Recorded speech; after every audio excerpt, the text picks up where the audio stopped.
My 8-year-old granddaughter in her history class has been learning all about the ancient Egyptians. She challenged her teacher when told that they built the Great Pyramid in 20 years. She stood up and told her teacher, "I have just worked out that the dynastic Egyptians could not have built that in just 20 years." The teacher had already told the class that the Great Pyramid was built with 2,300,000 5-ton blocks of stone. The teacher replied that they had a very large workforce and that they were slaves. I think the poor young woman wasn't expecting to be challenged on such an obvious point as the building of the pyramids and Egyptians. Everyone knows that the Egyptians built the pyramids. But my little Lucy was having none of it. She shot her hand up. "But miss, that means they would have to cut, finish, move, lift and place 36 5-ton blocks every single minute. How did they do that?" Simple answer, Lucy. The dynastic Egyptians had nothing to do with the building of that seventh wonder of the world. That monster is still today the heaviest building ever built on this planet. It was not created by some Stone Age race who discovered it in the desert sand one fine day. Come with me now and let's see how it might have been created. Let us take this step by step. But first, we must not forget that on the Giza Plateau, there is not just one very large pyramid. There are three. The largest is the seventh wonder of the world. The Great Pyramid, or Khufu's pyramid at 454 feet high. The second largest is Khufu's son's pyramid Khafre pyramid at 448 feet high.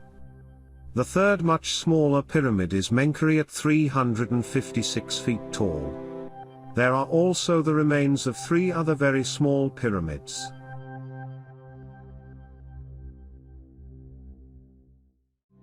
Building a pyramid. Instructions. Page 1. Preparing and leveling. The first part of building anything are the foundations. Especially building the heaviest building ever built. It would have to be built on bedrock. To begin building any building, the first job is always preparation of the land, removing any obstructions and finding a stable surface, that is bedrock. The next job would be leveling the land and surveying the area.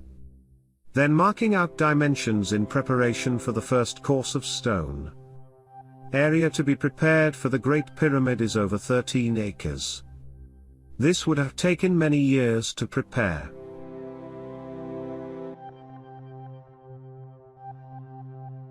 Cutting and preparing the stone. How the stone was cut is still a huge mystery. But we will show how we would do it today. Of course, it really depends on the type of stone you are cutting. The main bulk of the pyramid is softer limestone, but a man-sized block is still over 4 tons. Let us not lose sight of one of the most important parts of the task of building a giant pyramid. Transporting the stone over sand. And raising the blocks into position over 500 feet into the air. Let alone how did the Egyptians do that? How could we do it today? Maybe we would use very large cranes. The building of these amazing stone icons is totally unbelievable for us now. And to think the establishment of teachers teaching our children this nonsense want us to believe it was built by a near Stone Age tribe of Arabs. My young granddaughter knew immediately that what she was being taught was ridiculous. Did this building have a purpose? Some have suggested it was some sort of energy device. Or was it built simply because they could? Was it built to say, look what we can do? Perhaps the builders knew of the coming near extinction event that was to hit the planet 12,000 years ago.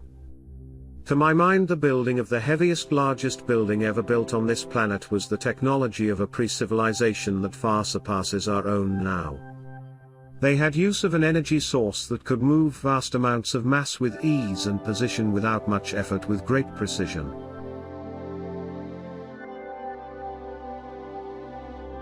Maybe we will never know who built the pyramids. Here is my vision of how the pyramids were built.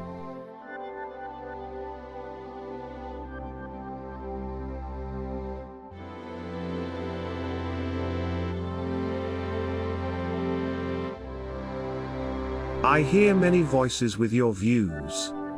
They have found the workers' campsite. It was the dynastic Egyptians who built the pyramids. No, it was aliens. Whoever it was. We need to talk. Please put your own opinions in the comments page. Oh yes, and please subscribe.